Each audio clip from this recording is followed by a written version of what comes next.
Sizge суроолорум дейт. Сиз шайлоодо алган добуштарды сатат деп анти агитация жүргүзүүчүлөрдүн оюна кеңири жооп берип койсоңуз. Бул кандай деген шайлоодо алган добуштарды сатат дегенде? Мен добуш алып анан ошол добуштарды сата алып келдим. Же кандай? Бизде билесиздер, бирдеме сатып да албайбыз, бир нерсе сатпайбыз да. Бирөөгө бир нерсе бербейбиз, бирөөдөн бир нерсе албайбыз. Биз элге убада гана беребиз. Ошол убаданы жараткандан сурайбыз. Жүзүбүздү жарык кылып, эл караган жүзүбүздү жер каратпай, элдин алдында ай бирибизди бекем кармап бер деп жараткандан гана суранабыз. Башка пендеден сурабайбыз биз. Добуш алып, добуш саткандар, алар өзүнүн абири менен болсун, биз алар үчүн жоопкерчилик эмеспиз. Анан добушту ким сатат? Шайлоочу сатат. Мына жерде дагы арабызда отурган болса керек. Өткөн шайлоодо уруп коюп отургандар анча-мынча. Билбегендей болуп, жанындагысын карап койгон болуп, сен эмеспи дегендей кылып. Бар арабызда. Бар. Ошондуктан туугандар өспөй атабыз.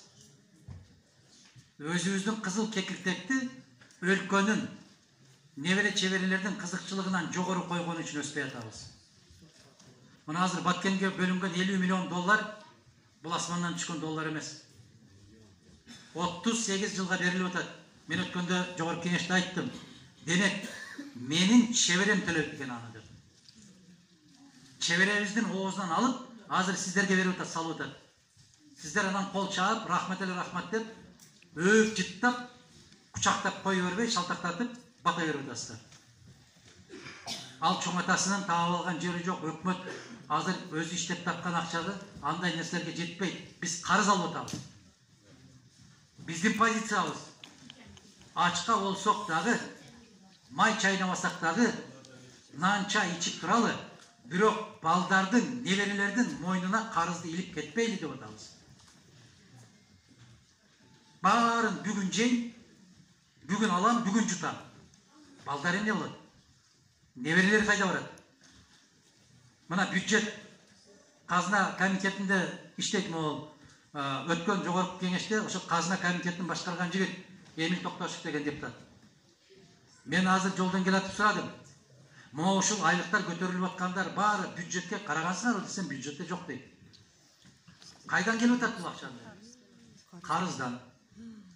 Казнадагы жок акча. Карызды ким төлөйт?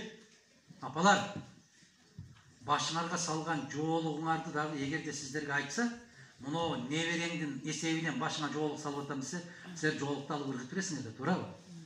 Бул неберенин рызкысы да. А биз чеберелерге кеттик 38 жылдан кийин төлөнөт деп. Муну ушуну айтып койгон биз жаман көрүнөбүз.